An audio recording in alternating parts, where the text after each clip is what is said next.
the next student-led PD, and this is Rehearsal. Hi everyone, thanks for being here today. So I'm going to go through a crash course because we've got some interactive stuff that we're going to do. So I'm just going to talk, hopefully get through it fast, and then we will do an activity together.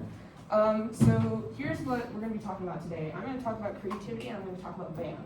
And then we're going to talk about the fact whether it's mutually exclusive or not. Like, are those two things as separate as we see them as? I'm going to introduce a project that I did in a class, and then my example that I created for grade. We're going to test run it, the project itself, and then we'll talk briefly about assessment, and then I'll take questions and comments. So creativity versus band. The creative exploration process, or the creative experience, it's open-ended, it's very individualized. It is often something that takes a long time, or it takes a split second. There's no real clear definition of it. It has a lot of mediums, so Betsy was just saying that she's an art minor. Music is a way of creative exploration, visual art, dance. All of those things are creative, and they are through different mediums. It can be individualized, as I said, or individualized to a group. So say an ensemble is making music in a creative way. Graphic design people sometimes work on their own or in a group. You can dance solo, you can dance in an ensemble, all those different things. And then when we assess creative exploration, we talk about this in our assessment class. It's subjective, so we're not looking for certain measures or marks necessarily that are being hit. It's a lot more of how is this person expressing themselves and how are we able to assess it in that very broad way. And then it's very freely moving and scheduled. There's not really one specific way to go about creating. Writers take years to write books. Artists take months to do a painting. Some people take days to write a composition. It all depends. And then we talk about the typical band classroom. And it can be the choir classroom, it can be orchestra, it can be any of these things, but speaking from personal experience, I have the most experience in band. So a lot of it is formula, a lot of it is very structured. You have a 50-minute period in the day, so everything fits within that 50 minutes. It's led by a conductor or a teacher or a director. There's usually one single person that is helping lead that experience. It's usually a group setting as opposed to individual setting. So the only time you're getting to hear individuals on a one-on-one basis would be like a playing test or something like that. And then we are assessing these students formally and informally. So tests, are they participating? Are they showing up to concerts? These are things we can objectively check off of the list. And then, like I said, routine schedule. So you can see how these two columns have very opposite ideas. But does that mean that these are opposite concepts? The answer is no. So I think a lot of times when instructors are thinking about how do I make my band or my ensemble more creative? Oh, I can't do it because it's too different. And that's what Music 332 has taught us to throw out the window. It's a project-based course. So anyone who's in instrumental music education is going to take this during your junior year, and 80% of your grade is projects. The other 20% is showing up. And this creativity lab project is one that you get to choose from, and it challenges the norms of how to include activities into your ensemble. So we were asked, what is creativity within structure? Just like we talked about with a band. And what is meaningful to ensemble students? What's not sounding fake? We don't want fake. And what's realistic to implement? Because we can't change the entire way that our ensembles run through one project or one idea. So what we did is we came up with these projects. We test run them with like 5 people in our class. And I'm working to implement this project as a part of a future assignment proposal due at the end of the month. So this is my example project. It's called Showtime. And I'm just going to go through the phases and then we'll test run it ourselves. So it would be for high school. It would be for a high school concert band, so basically freshmen through seniors, or your helping ensemble. And it would last approximately 1 concert cycle. And it's all based on the concert program. So you're presenting your students with the program, and this can be for choral as well. You have your concert program, everything's in order, and you're tasking your students to come up with some kind of experience. And we leave it open-ended because that's what creativity experiences are about. They're about the open-ended, they're about choice. But we also have the structure of the program.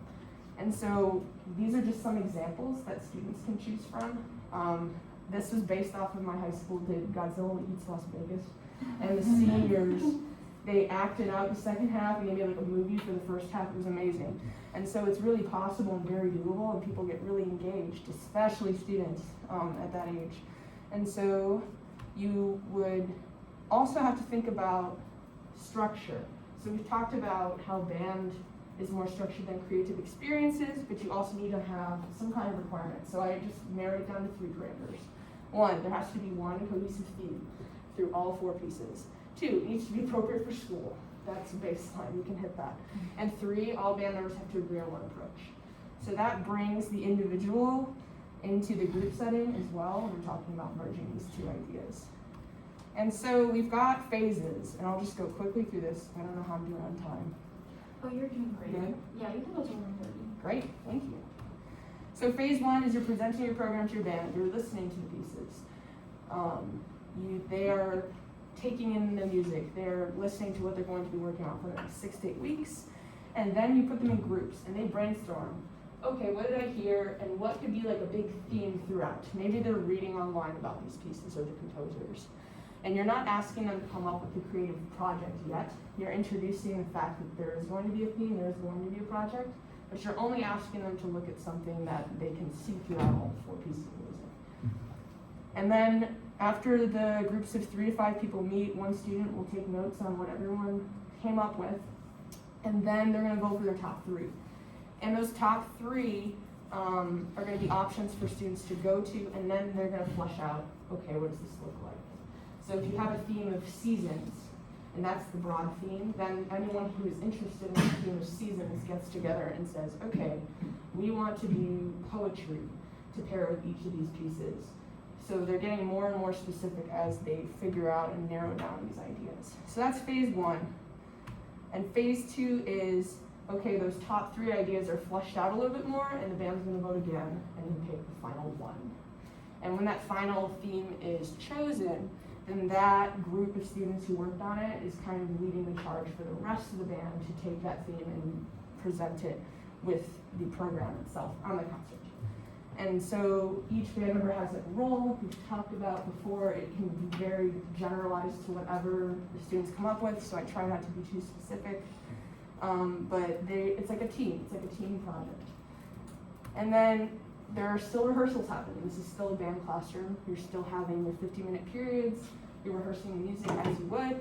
And a lot of this project stuff happens outside of the classroom because students are really interested and hopefully engaged with what they're doing.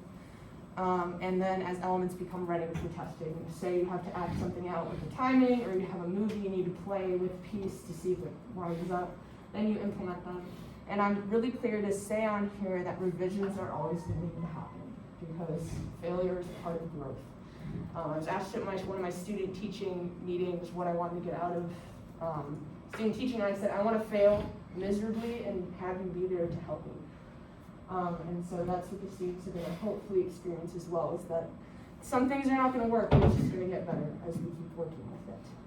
And then phase 4 is you dress rehearse and you perform. And then you're going to explain to your audience, the students will explain to the audience what they've done, and hopefully it'll be a really engaging experience for everyone. So we're going to test drive this.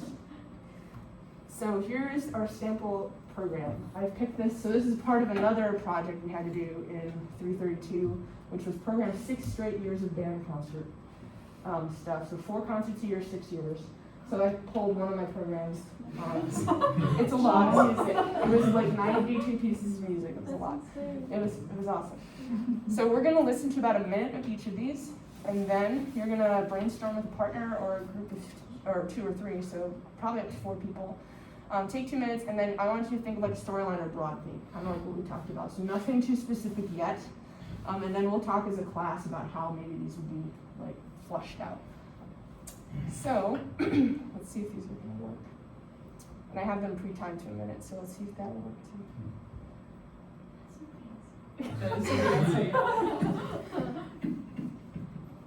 Please work. Nope. Do I have to turn it off? I got it.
there's 3 of the 4 of these are Asian or Asian American composers, and I think the program theme that I went with that month was Asian American and Pacific Islander.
Which hopefully a lot of you recognize.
Just for the sake of time.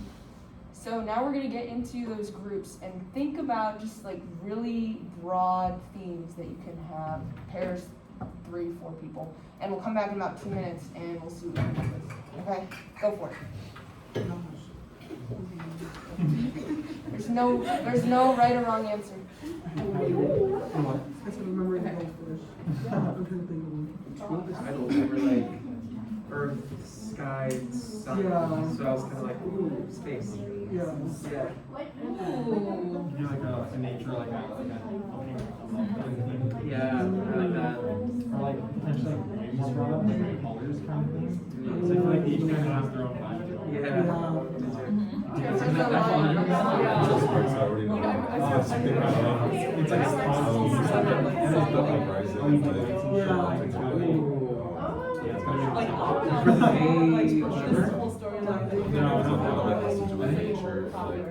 this Thursday, yeah.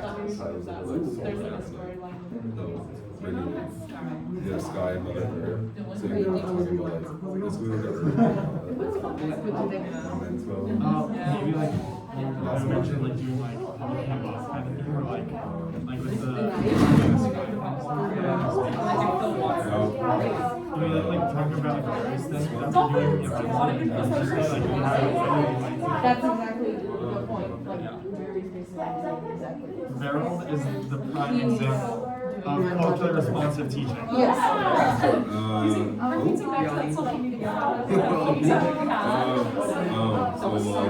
the subject memory emerges. Oswego is right after Oswego. Oswego is right after It's Oswego. about having That's overstated. Really? Yeah. It's so sad. Well, depending on who I'm band guiding. It'll be on YouTube. So wait, why can't you watch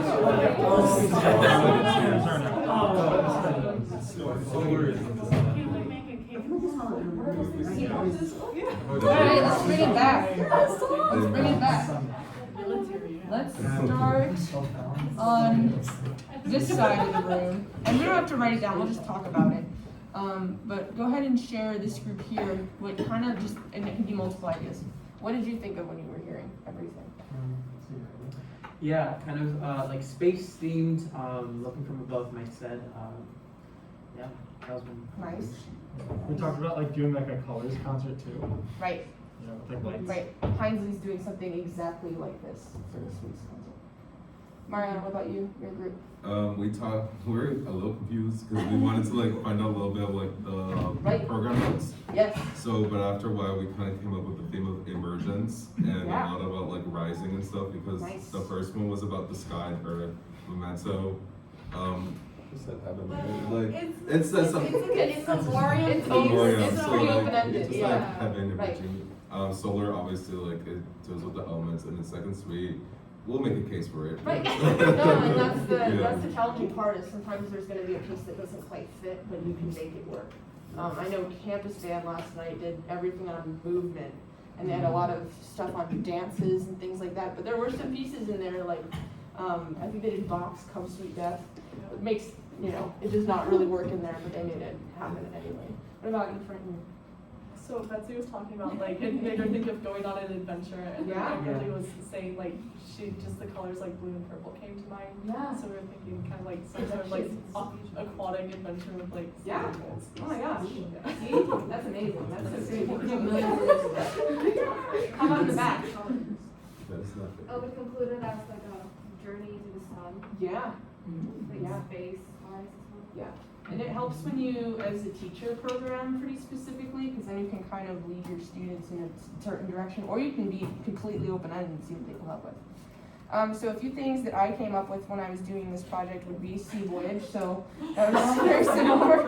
The seasons changing, realities of war and conflict. One of his pieces is stately, then nostalgic, intense battle, and then reflection. Or you could even, like an idea of an activity would be pairing with each with a poem, and having students write a poem about something that they connect with. They choose a piece and they write about it. And talking in my last few seconds here about ways to assess students, this is something that you're going to talk a lot more about when you get into the assessment class. But student self-reflection is really critical when we're talking about music in ensembles. So I would have students grade their group work, because I think that's the most eye-opening way to see if they were, all working the same amount, getting along when you were not in the room, that kind of thing. And rate their collaboration in their team. Did they work well together? How was your specific role and what was it in creating the project? They should be able to acknowledge their strengths and weaknesses throughout the project as well, especially those weaknesses. I feel like for a lot of students in high school, it might be hard for them to admit that they need to grow in a certain area, but if we really encourage them in the way we write the assessment, that would work well. And then reflect what they learned in the creative process and how they grew. I would also have a class discussion post-concert, so you're listening to those recordings, you're watching what happened, and then discuss what went well and ask as a teacher, what can I do better next time? I think that's huge, and students will tell you that. And then also in grading individual students, are they participating in rehearsals like they're supposed to? That's really standard, check the box. Are they collaborating with their peers when we're able to see that happening? And the biggest thing for me here is connecting musical ideas to storytelling, because that's kind of what we're trying to get them. The effective outcome of our teaching is, are they able to bridge what's on the page to the meaning that they're creating, or the meaning that's been given to them by a composer? And then identify the strengths that they already have and the weaknesses or the ways that they can improve on And that's my presentation. If you have questions or comments, I really appreciate it. Thank you.